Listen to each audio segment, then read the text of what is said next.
Esta semana su programa Perspectiva se trasladó a la ciudad de Berlín para conmemorar el 36 aniversario de la caída del muro que precisamente separaba a la libertad de la dictadura, al capitalismo del comunismo. El evento central que se desarrolló durante esta semana, que la han denominado la Semana de la Libertad, fue el World Liberty Congress, que se celebró en el Parlamento de Berlín. Era primera vez que ese parlamento se abría para ciudadanos de todas partes del mundo y así pudieron sesionar exactamente 60 países que actualmente viven en dictadura. A continuación, parte de lo que fue este importante evento que quiere entonces contrarrestar a través de un mensaje de libertad, de derechos humanos a cada una de las autocracias del mundo. Más de 180 delegados de 60 regímenes autoritarios en este Parlamento en Berlín. La libertad es algo que tenemos que ganar y estamos construyendo la base aquí para algo que cambiará el equilibrio de poder global. Creemos en la democracia, creemos en el liderazgo y estamos dispuestos a luchar por la libertad en cada rincón. Leopoldo, una transición pacífica de poder realmente es un ejercicio hermoso de democracia. Háblanos sobre eso. Nosotros como venezolanos sabemos que el primer paso de los autócratas que son elegidos en democracia es perpetuarse en el poder. Nosotros lo vivimos en Venezuela, cuando Chávez empujó al límite cambiar la constitución y quedó muy claro que a partir de ese momento ya no era una democracia. Se empezaron a doblar las instituciones, a torcer las voluntades y se acabó la democracia. Y nosotros con el World Liberty Congress estamos construyendo una organización que no solamente represente la lucha por la libertad, no solamente busque salir de los dictadores, de los autócratas, sino que sembremos las buenas prácticas de la democracia. Y las buenas prácticas de la democracia tienen unos pilares fundamentales que a veces nos olvidamos. Uno de esos pilares es las elecciones libres y nosotros lo hemos hecho aquí en el Liberty Congress. El segundo pilar es tener Estado de Derecho. Aquí hemos aprobado nuestros documentos fundacionales, que son las reglas que nosotros hemos aprobado para poder llevar adelante toda la misión del World Liberty Congress. Y ese tercer pilar, que en nuestro país Venezuela se vivió no cuando se ganó la primera elección en democracia, sino realmente cuando se ganó la tercera elección en democracia, cuando se dio la transición de Raúl Leoni a Rafael Caldera, fue cuando se dio ese sello de alternancia en el poder. Y esa historia se ha repetido en muchos países hacia un lado y hacia el otro. Hacia un lado cuando se han querido quedar y hacia el otro lado cuando ha habido transiciones pacíficas de poder. Por eso nosotros del World Liberty Congress estamos comprometidos con la práctica de la democracia y con los pilares más fundamentales de la democracia. Leopoldo, son apenas 3 años y van 60 países que se suman. Esto es un movimiento mundial, una red que pueda ayudar a una esposa a liberar a un preso y que ese mismo método sirva en Ruanda o en Venezuela, por ejemplo, porque ha pasado y se ha materializado así. Bueno, es precisamente el espíritu del World Liberty Congress. Mira, aquí hemos podido apreciar que hay gente muy distinta, el color de piel, la religión, el idioma, el lugar, la historia de donde vienen, pero cuando hablamos de lo que significa la lucha por la libertad, es un mismo movimiento y tú lo has podido ver, la sintonía que hay en entender el problema, la solidaridad que hay en comprender el sufrimiento y también la esperanza compartida que hay en soñar con cada uno de nuestros países libres. Y eso es lo que es el World Liberty Congress, porque la lucha por la libertad sí tiene una dimensión nacional, sí tiene una dimensión de cada uno de nuestros países, pero también tiene una dimensión global porque hay fuerzas autocráticas globales que están empujando a que muchos países transiten hacia la autocracia. Fíjate que hace apenas 12 años, cuando yo fui preso en el año 2014, el 40% de la población del mundo estaba bajo autocracia. Hoy en día es el 70% de la población. La lucha por la democracia no la estamos ganando. La lucha por la democracia es una lucha muy difícil en donde hemos venido retrocediendo. Y es por eso que el World Liberty Congress, como una organización autónoma, creada por activistas, por luchadores, coordinada por los luchadores por la libertad, es un espacio que viene a llenar un vacío de coordinación, un vacío de solidaridad y un vacío de esperanza de que la lucha es una lucha que vamos a ganar. Y hay algo muy importante, que cada ejemplo de victoria va a ser un ejemplo que va a ser una señal de esperanza para cada otro país. Y por eso aquí hemos escuchado muchas veces el mensaje que viene de Venezuela, que retumba de Venezuela. Hemos escuchado al presidente electo de Venezuela, Edmundo González, hablándole al World Liberty Congress, a María Corina Machado, hablándole a no solamente la Asamblea, sino a los presos que hoy deberían de haber estado aquí, que son miembros fundadores y que hoy, como Jesús Armas de Venezuela, pero muchos otros de otros países no están con nosotros. Y ese sentimiento de esperanza es contagioso y carga las pilas, carga la fuerza de cada uno de nosotros para seguir en esta lucha. Finalmente ya no eres el secretario general de esta organización y tienes la esperanza de poder volver a Venezuela, porque quizás lo vas a lograr.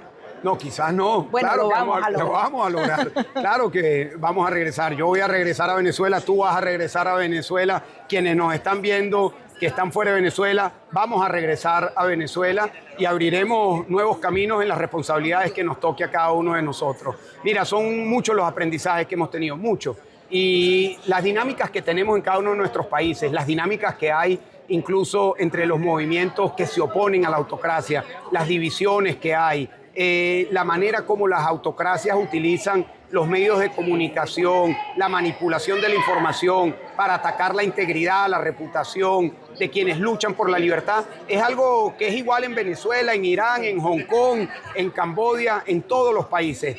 Para nosotros, ver y entender bien que nuestra lucha es una lucha en Venezuela, pero es una lucha también que tiene las mismas dimensiones y los mismos retos en todo el mundo. Yo, por supuesto, voy a seguir trabajando en sembrar organización, que es a lo que yo me he dedicado. Mira, yo le comentaba a gente que estaba muy sorprendida porque íbamos a transicionar la responsabilidad. Mucha gente me decía, ¿por qué van a hacer eso? Y yo les decía, mira, este es el mejor ejemplo que nosotros podemos dar del verdadero compromiso hacia la libertad. Y no se necesita un puesto, un título. La última vez que yo pude participar en una elección en mi querida Venezuela fue en el año 2004, hace 21 años. Yo llevo 21 años haciendo política, llevo 21 años luchando por Venezuela sin poder ser candidato a nada en mi país, luchando para que otros puedan ser candidatos, para que otros puedan llegar, porque no se trata de una persona, se trata del movimiento, se trata de nuestra lucha. Y es por eso que nosotros estamos llenos de fuerza, llenos de esperanza en respaldar a nuestro presidente electo, legítimo, Edmundo González, con el liderazgo de María Corina Machado y de los millones de venezolanos que queremos una Venezuela libre. Félix Madariaga, expreso político nicaragüense, ahora será el presidente del World Liberty Congress. Bueno, es un honor haber sido electo en este ejercicio democrático, donde vimos que muchas personas que en sus países no han podido tener la oportunidad del voto libre, democrático, secreto, con una comisión independiente, me han dado esta oportunidad, pero más que una oportunidad, más que un honor, es una gran responsabilidad, porque tiene que ver esencialmente con seguir construyendo una red global de lucha contra las autocracias. Sí. ¿Qué otras iniciativas van a implementar? Quizás sumar a otros países como veedores. ¿Qué más se puede hacer? Bueno, tenemos una agenda que, como ustedes pudieron ver, bastante ambiciosa. Durante los últimos 2 años hemos aprobado el marco conceptual y estratégico del World Liberty Congress, que no solo se concentra en la coordinación y diálogo con países democráticos, en la asistencia técnica a partidos políticos de oposición democrática, la importante labor de acompañamiento a presos políticos. Soy Jonathan Duarte, nuevo secretario regional electo del World Liberty Congress representando las Américas. Coméntanos justamente la importancia de poder, a través de un networking tan grande, seguir reclamando libertad para el mundo entero? Bueno, es importantísimo porque los regímenes trabajan en ecosistemas y nosotros tenemos que crear nuestro propio ecosistema para batallar en contra de ellos. Y no solo un ecosistema, pero un ecosistema más fuerte y más firme y más honesto y enfocado en la libertad. Quería un poco las prioridades para nuestra región. ¿Qué crees tú? Y sobre todo también ligado al manifiesto y a las resoluciones que se tomaron. Bueno, las prioridades para nuestra región es la libertad, ¿verdad? La libertad de Venezuela, la libertad de Cuba, la libertad de Nicaragua. El trabajo de nosotros es que nos quedemos sin trabajo en el World Liberty Congress, porque queremos que todos los países sean libres. Pero hasta que pase eso, estaremos trabajando, haciendo lobby en Washington y Bruselas para continuar sancionando y presionando a estos regímenes hasta que cedan a elecciones libres y transparentes en ciertos casos. En otros casos, lamentablemente ya hemos intentado y vamos a tener que pedir más presión, como en el caso de Venezuela. Sí, en el caso de Venezuela está el tema narcotráfico y terrorismo. De alguna manera lo trataron acá y eso es sin precedentes, que realmente se reconozca a estos regímenes ligados a la delincuencia organizada. Sabemos que la dictadura de Maduro en Venezuela es un narcoestado que comete terrorismo de Estado en contra de su población. Están involucrados en el crimen organizado, son una mafiocracia y tienen que ser lidiados como lo que son. Así se desarrolló este World Liberty Congress. Al regreso vamos a estar escuchando declaraciones de disidentes de Rusia, de China, de Irán, de Cuba y de cientos de países que estuvieron presentes aquí en la ciudad de Berlín.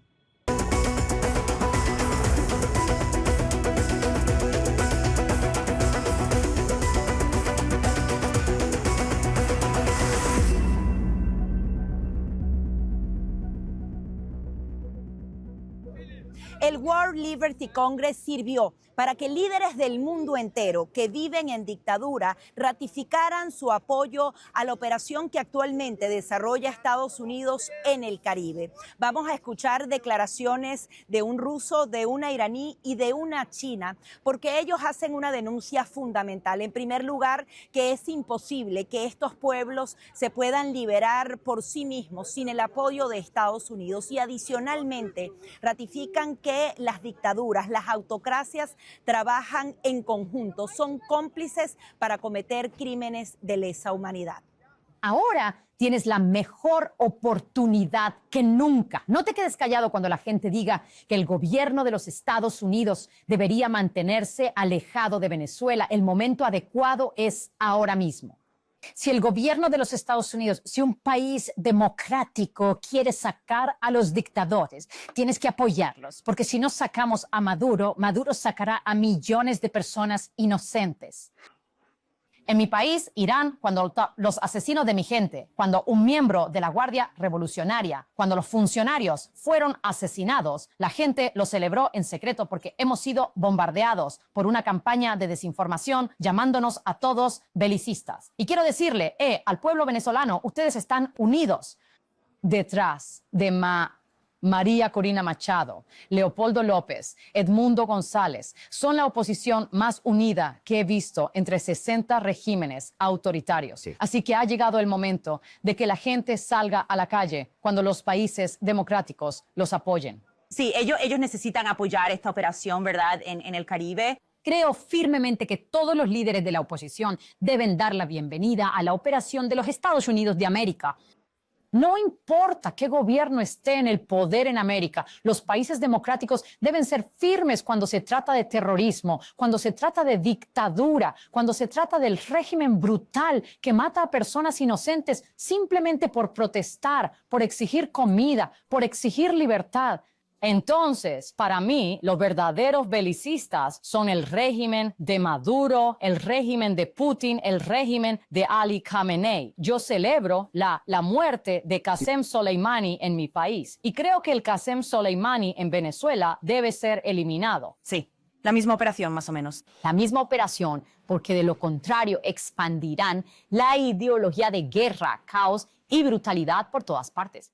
No importa si estos narcotraficantes son solo carteles en México o un cartel con oficina oficial en Caracas. Está mal y creo que el mundo libre debería dejar de ser tímido al usar la fuerza contra regímenes que están en guerra con nosotros.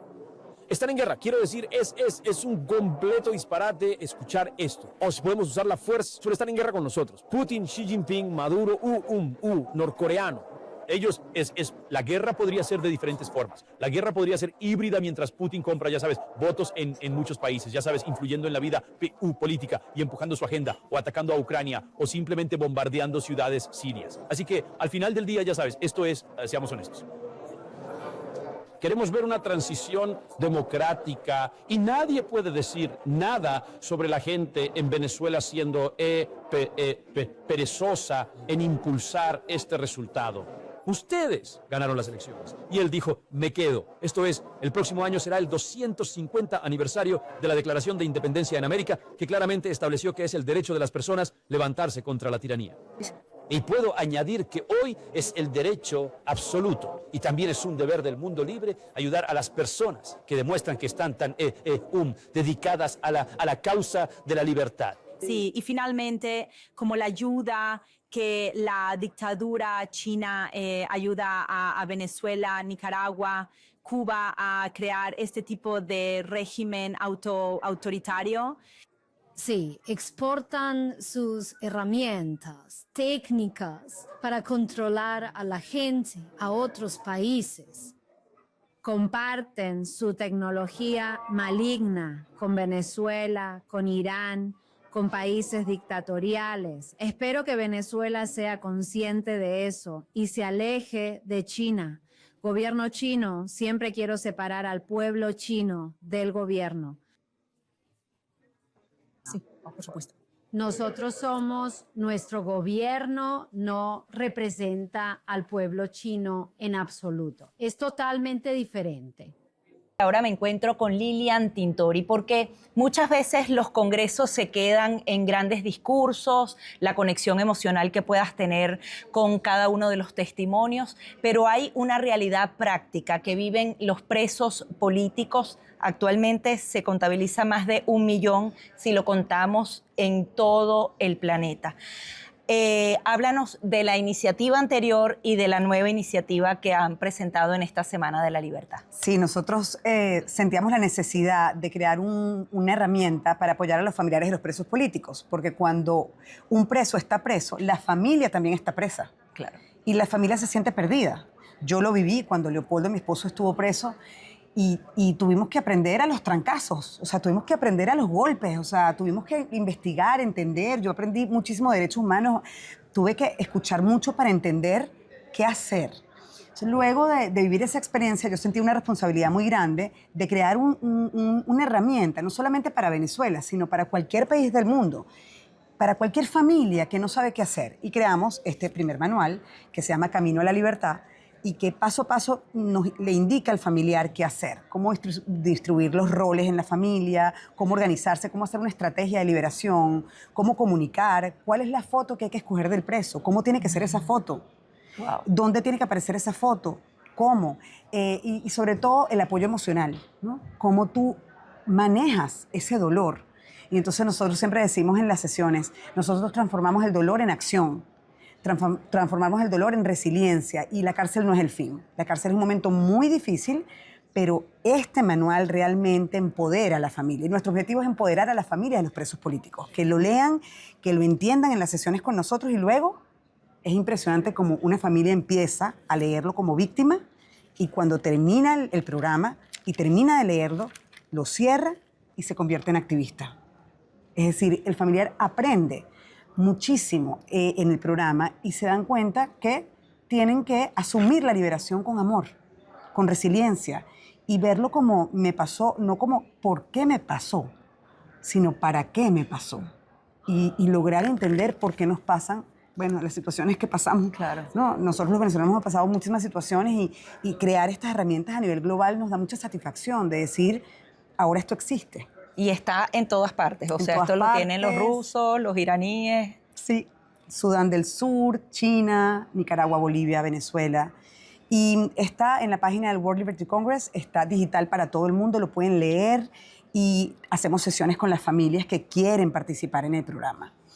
También hemos certificado a facilitadores de diferentes partes del mundo para que ellos sean facilitadores del programa en sus países.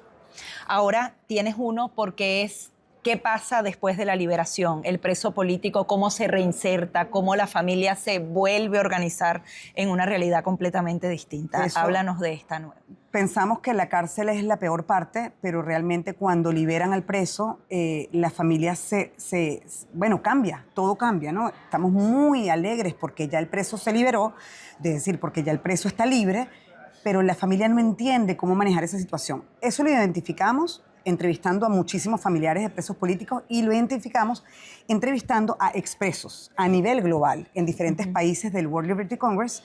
Y entonces ellos decían, es que nosotros no sabemos qué hacer cuando salimos, no sabemos dónde trabajar, no tenemos documentación, no entendemos la realidad. Tenemos de repente 3 años presos, o 5, o 7, o 12, o 1 año. Y no entendemos qué está pasando. Entonces creamos este manual que es después de la liberación, qué pasa con la familia y qué pasa con el expreso. ¿Cuánto tiempo necesita él para hablar? ¿Cuánto silencio necesita para entender su realidad? De hecho, estamos aplicando este manual ahorita con Yanine Áñez, la presidenta que estuvo presa 5 años, 4 años y 8 meses, es decir, casi 5 años presa, y ayer tuvimos una primera sesión con ella y con su hija y ya estamos aplicando este manual, ¿no? Entender ese momento, ¿no? Cómo manejarlo, cómo calmarse, cómo entender la nueva realidad y tomar las mejores decisiones y no cometer errores. Sí. ¿Qué crees que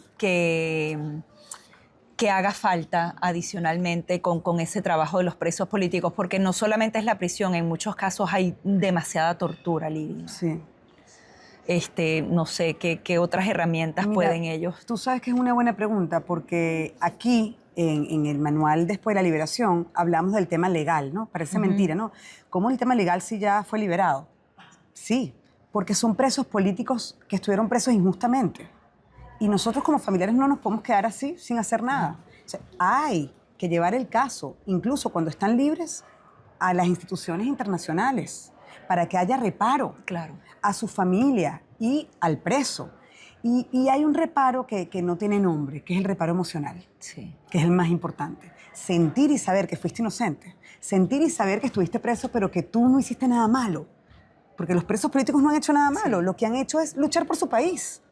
Y han recibido, como sabemos en nuestros países, torturas.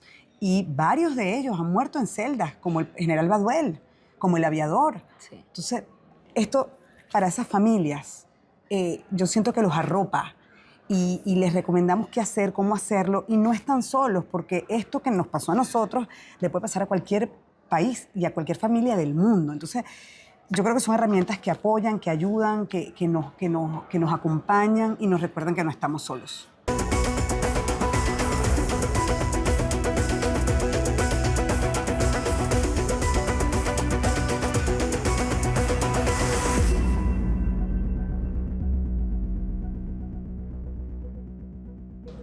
Ahora conversamos con Luis Carlos Díaz, quien es un activista de los derechos humanos y particularmente ha estado en la defensa de los comunicadores, de los periodistas venezolanos, en esta ocasión en la ciudad de Berlín, cuando se cumplen 36 años de ese muro que cayó y adicionalmente se celebra la Semana de la Libertad. Muchísimas gracias por estar aquí y en principio conocer lo que sigues haciendo por todo el gremio, qué más se puede hacer. Cuéntanos un poco las diligencias. Fíjate, con el gremio de periodistas venezolanos hay gente haciendo un trabajo espectacular en Venezuela. Tienes a IPIS, a Espacio Público y al Sindicato Nacional de Trabajadores de la Prensa.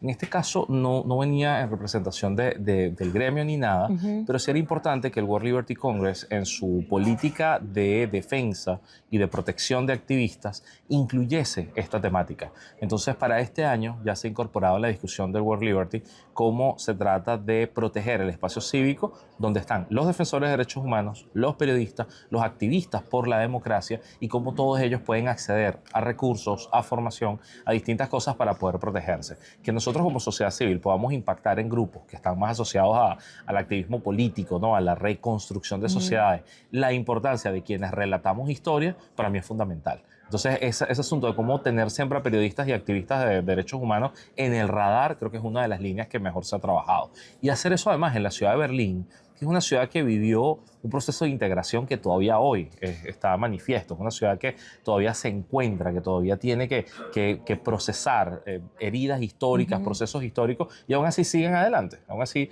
tú dices, oye, tantas cosas que se vieron acá, de tal intensidad, de tal nivel de locura, hoy día no puede decirse que está superado, sino que se trabaja todos los días para que caminen juntos. Creo que eso es un reto para nosotros. Sí, o sea, en esas diligencias y todas las reuniones que tiene, el tema de cómo yo creo que cada vez es más agresivo y más violento el tema con los periodistas, salen y entran, no solamente periodistas, personas que se expresan a través de sus redes, simplemente decir que María Corina Machado se gana el Premio Nobel de la Paz también hace que no estés preso, pero te saquen de tu trabajo. Un poco, ¿cómo has visto este último año después de las elecciones? Vimos fenómenos que no habíamos visto antes. Yo creo que el más importante ocurrido en Venezuela es algo que yo llamo la persecución comunitaria, que fueron una gran cantidad de periodistas que tenían que salir del país, no porque los mencionaran en un canal de televisión estatal, no porque lo persiguiera el jefe del partido, sino porque lo perseguía el concejal del pueblo, el jefe de calle, el alcalde, los gobernadores.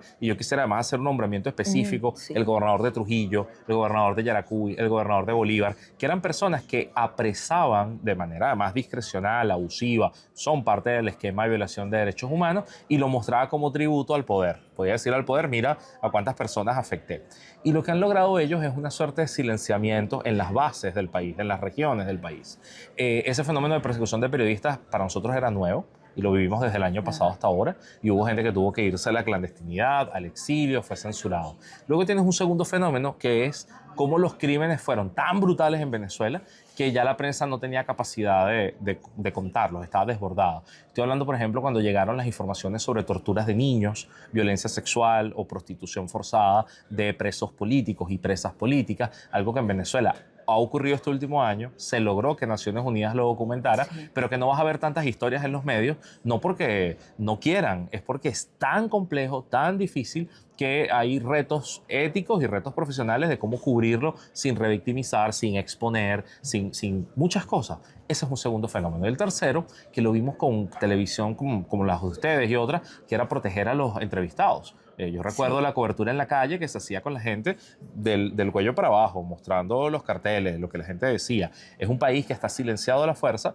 porque también se demostró que podían perseguir a la gente si aparecía en cámara, y eso se ha alargado. Tenemos periodistas que ya no firman notas, tenemos medios de comunicación que han despedido a buena parte de la plantilla y no las puede sostener. Entonces, claro, 2025 ha sido un año casi que de marchitar la posibilidad que tienen los medios de comunicación de cubrir cosas. Y los que quedaron están recibiendo martillazos, porque tenemos incluso casos terribles de este año de periodistas presos y desaparecidos que sus propios medios de comunicación no lo están informando por miedo a que si lo hacen la cosa empeore. Entonces eso a los defensores nos deja sin muchas herramientas, porque ¿cómo denuncias algo que te niegan que ocurra o que no te reconocen en público que ocurra? Entonces son un montón de retos que empobrecen la capacidad que tiene la gente de saber, y yo creo que pese a eso tenemos que seguir contando historias y seguir insistiendo. Voy a conversar con Pedro Uruchurtu, quien es el director internacional del Comando con Venezuela. Él es como la cara de María Corina Machado, de Edmundo González en esta lucha internacional por la libertad. Muchísimas gracias por estar aquí, y en primer lugar, ¿qué te trae a Berlín? No, gracias a ti por el espacio y por la oportunidad. Bueno, yo creo que estamos acá no solamente en unos días que son muy simbólicos para Alemania y para el mundo libre, como precisamente son estos días cercanos al 9 de noviembre que se celebra la caída del muro, ¿no?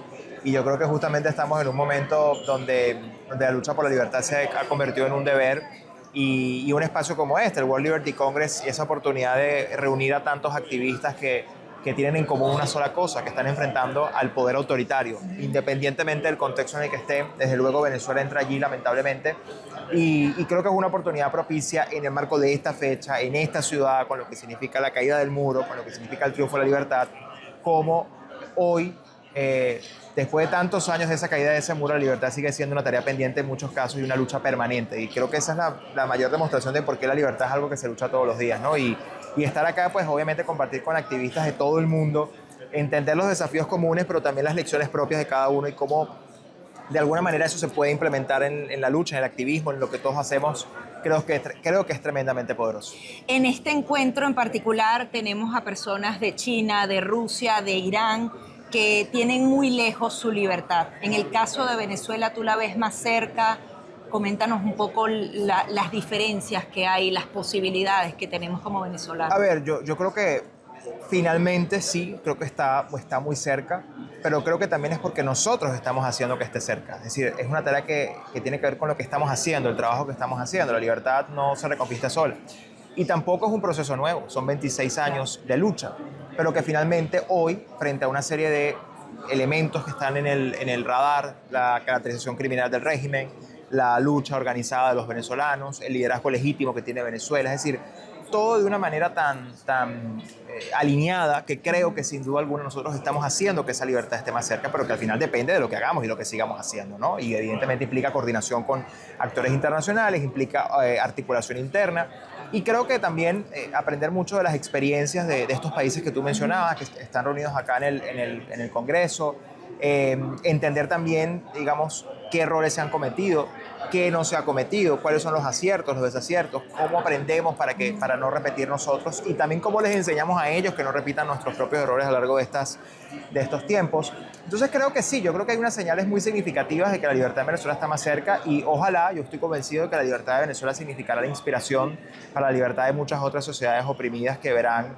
María Carolina lo decía recientemente en el American Business Forum, que creo que lo verán como un ejemplo de inspiración de lo que significa reconquistar la libertad, y creo que en eso estamos. Sí, bueno, incluso ella compartió ese escenario de manera remota por sus circunstancias con el presidente Donald Trump y decía que venía esa liberación de manos del presidente Donald Trump para convertir a Venezuela en un escudo.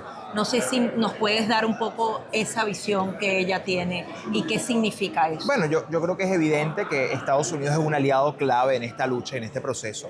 También, y ahí no podemos especular, la operación que está ocurriendo en el Caribe, que forma parte pues, de toda esta presión y este cerco, es una operación liderada por los Estados Unidos, es de los Estados Unidos y el alcance tiene que ver con un objetivo muy concreto de seguridad nacional de los Estados Unidos y digamos como la amenaza que representa la continuidad del régimen venezolano, que además ha sido caracterizado como un cartel y cuya cabeza es además el ilegítimo jefe de Estado de Venezuela, que es Nicolás Maduro. Es decir, cuando tienes todo ese contexto, Estados Unidos ha determinado que, bueno, es un problema serio para la seguridad nacional de los Estados Unidos, seguridad interna. Y para nosotros los venezolanos también hemos asumido que ese cartel y esa estructura criminal que está secuestrando el poder en Venezuela es una amenaza a nuestra existencia como sociedad democrática. Entonces, obviamente, allá hay una alineación en lo que representa la amenaza del régimen, no solo para Estados Unidos, no solo para los venezolanos, para la región entera.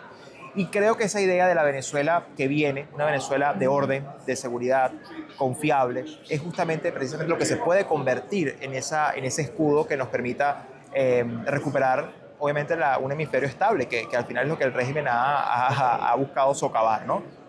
Y eso por ese lado. Y luego creo que también hay un tema importante que no podemos descartar, que justamente esta, digamos, al margen de lo que está ocurriendo afuera, con toda la presión externa, es lo que está pasando adentro de Venezuela, que es una sociedad que no ha dejado de luchar, de organizarse, que no se rinde y que sigue de alguna manera preparándose para ese momento de la libertad. Le damos la bienvenida a Félix Madariaga. Él es el delegado de Nicaragua, pero adicionalmente tiene una misión fundamental y es la de dirigir la academia de este World Liberty Congress, que justamente ha juntado a 60 países que viven en dictaduras. Quería centrarme en ese punto en particular porque es uno de los elementos más prácticos de esta iniciativa. ¿Cómo se hacen esos entrenamientos? ¿Cómo lo han manejado y lo han planteado? Bueno, muchas gracias por la oportunidad de permitirnos explicar. Bueno, en primer lugar, el World Liberty Congress es la red global más importante del mundo de disidentes pro democracia. No somos una conferencia de defensores de derechos humanos, hay muchas organizaciones sumamente valiosas que respetamos, con las que tenemos alianzas, pero hace varios años Gary Kasparov, Masih Alinejad, Leopoldo López y otro grupo de personas reconocieron que no había una red que agrupara a los principales disidentes pro democracia del mundo que están tratando de desplazar a las dictaduras, pero para poderlas desplazar se requieren recursos, se requiere estrategia, se requiere colaboración. Se creó el World Liberty Congress y una de las principales iniciativas fue la creación de la academia. La academia en este momento ofrece servicios en varios países del mundo, No lo podemos hacer solos porque tenemos recursos limitados, así que lo hacemos acompañados de varias universidades del mundo. Trabajamos no solo con universidades, con centros de pensamiento, trabajamos con academias de entrenamiento de partidos políticos, trabajamos con centros locales en África, en Asia, en Medio Oriente, en América Latina. ¿Cuál es nuestro objetivo? Es darle herramientas a aquellas personas que están a través de la no violencia, a través de la lucha legítima, democrática, dándole a la ciudadanía una alternativa a lo que son las dictaduras. Y esto no quiere decir únicamente la lucha electoral. Quiere decir, por ejemplo, desarrollando habilidades para el activismo digital, desarrollando habilidades para poder navegar la incidencia internacional. Te doy un ejemplo muy concreto. Cuando un activista es desplazado al exilio y se encuentra exiliado, ¿cómo le va a tocar las puertas a Naciones Unidas? ¿Cuál es el proceso para registrar una organización en Ginebra o en Bruselas o en Madrid? Cuando un familiar es arrestado, ¿cuál es el procedimiento para hacer un reclamo ante el grupo de trabajo de detenciones arbitrarias? Es decir, hay una cantidad de conocimiento, de herramientas que son muy difíciles de navegar para los activistas. Y eso es lo que hace la academia, darle herramientas a aquellos que defienden la libertad. Coméntanos un poco cómo otras personas que están también en esta lucha y que no conocen del World Liberty Congress pueden sumarse. Háblanos de eso. Bueno, en primer lugar, el World Liberty Congress, como su nombre lo indica, es un congreso, así que hay, lamentablemente, y digo lamentablemente porque no celebramos cuando un país más se une, somos una de las pocas organizaciones que nos alegramos cuando sale un miembro, por ejemplo Bolivia, que está iniciando una transición hacia la democracia, pasa al comité de transición, pero nos entristecemos cuando entra un país, porque quiere decir que las cosas están mal. Este año acaba de entrar Honduras, acaba de entrar Georgia, acaba de entrar Serbia. Así que la primera característica es ser un país que está sufriendo autocracia, un país sin libertad. Lo segundo es que a través de las organizaciones miembros se pueden sumar las personas. Hay un proceso de votación para entrar en el capítulo local y luego cada capítulo durante 2 años hace una elección para elegir a sus 3 delegados. O sea, cada persona que ves acá no fue invitada, como decimos en América Latina, de un dedazo, sino que pasó un proceso de votación interna. Obviamente esto se decide en cada uno de sus capítulos. Para aquellas personas que están interesadas pueden ir a nuestro sitio web, worldlibertycongress.org, y ahí tendrán toda la información sobre cómo ser parte del Congreso. Pero también tenemos muchas actividades que no están cerradas a los miembros. Tenemos, por ejemplo, actividades con el Youth Liberty Congress abiertas a los jóvenes.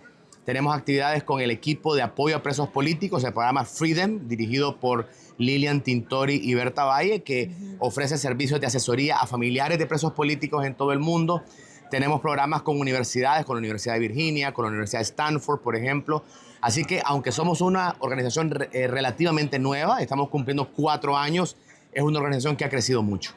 También quería hablar sobre ya tu visión, un poco aterrizando ya en la realidad, la visión de lo que está pasando en el Caribe, la posibilidad cierta de que los venezolanos quizás puedan salir del régimen. ¿Cómo lo ven ustedes desde Nicaragua?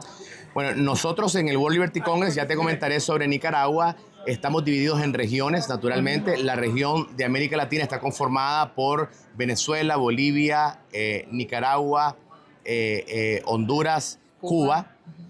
Nosotros hemos decidido como región, y se votó aquí en voto democrático, que la estrategia fundamental para lograr la democracia en las Américas es cambio democrático en Venezuela. Es decir, así como hemos votado que Ucrania es la prioridad global, hemos votado que Venezuela es la prioridad de América Latina. Y consideramos que si no hay un cambio democrático en Venezuela, será muy difícil ver cambios en Cuba, ver cambios en Venezuela, ver cambios en Nicaragua. Nosotros creemos que en este caso la designación de Nicolás Maduro como un narcoterrorista es una medida legítima en el marco del derecho. Hemos sometido esa moción a la votación de las personas aquí presentes y se ha decidido por la votación unánime que respaldamos la designación de Nicolás Maduro como un narcoterrorista. ¿Y eso de alguna manera se interpreta como un apoyo a esa operación en el Caribe? Naturalmente, nosotros como organización no somos gubernamentales, somos una organización de disidentes, pero es un apoyo moral al cambio democrático en Venezuela. Ahora me encuentro con Kiel Cabrera, quien es una de las delegadas de Cuba en el World Liberty Congress. Quería, que me dijeras más o menos, la situación de Cuba siempre es lo mismo, pero pareciera que cada vez se profundiza más. Háblanos de los principales desafíos en el presente. Sí, bueno, desafortunadamente hay continuidad con el Partido Comunista, castrocomunismo adentro de Cuba, pero sí también se ha empeorado definitivamente la situación adentro de la isla, la infraestructura, la falta de recursos básicos. Ahorita los cubanos en averaje tienen 4 horas de electricidad al día y los que están en las partes del oriente, en los campos, tienen 2 horas de electricidad al día. Se están muriendo de hambre el pueblo de Cuba, los cubanos de a pie, y por eso tenemos que seguir abogando por los derechos humanos, porque a pesar de todo este sufrimiento, todavía hay una resistencia adentro y afuera de la isla que quieren cambio fijo para Cuba. Estamos viendo una operación importante en el Caribe que apuntaría entonces a derrocar a Nicolás Maduro. ¿Cómo ves tú esta iniciativa y si definitivamente si hay un cambio, habrá impacto para Cuba? Los cubanos 100% apoyan los esfuerzos ahora en el Caribe para tratar de, si será... No necesariamente el objetivo es para liberar a Venezuela, ¿verdad? Pero traer justicia al régimen de Maduro por todo lo que ellos han hecho al pueblo de Venezuela, influenciado e inspirado por el régimen castrista. O sea, que tú crees que ese tipo quizás es una operación quirúrgica, algo que provoque un cambio de régimen, también podría traer un cambio en todo el continente, porque el tema es el crimen organizado y cómo ellos van manejando ese dinero para mantenerse en el poder. Mira, las elecciones y los resultados de las elecciones adentro de Venezuela están claros. Sí. Maduro no ganó la presidencia. Él está ahí ilegalmente y siempre vamos a seguir abogando por los derechos de elecciones libres adentro de Venezuela. Y sin duda, si hay un cambio adentro de Venezuela, definitivamente va a afectar al régimen castrista que está sosteniéndose de los recursos del régimen de Maduro. Y finalmente, ¿cómo ves la política exterior de Estados Unidos con respecto a Cuba? ¿Los cambios que han hecho, crees que son los que deben hacerse? Había mucha infiltración por parte del régimen castrista durante los últimos 4 años y en general por la historia del inicio del régimen castrista en Cuba, en el Departamento de Estado, en muchas posiciones, ¿verdad?, de gobiernos locales alrededor de los Estados Unidos, tratando de pasar legislación para normalizar relaciones con el régimen castrista. Entonces, ahora con el cambio de administración, siento que han puesto más presión sobre el régimen castrista, que es necesario y justo. Y finalmente tienen ahora un secretario de Estado, los cubanos. Amén. ¿Cómo lo ven? Gracias a Marco Rubio. Es algo de orgullo para nuestra comunidad tener un hijo del exilio cubano en un cargo tan alto en el gobierno de los Estados Unidos, y nosotros apoyamos sus esfuerzos y creo que él va a hacer trabajo muy bueno para nuestra causa por la libertad de Cuba.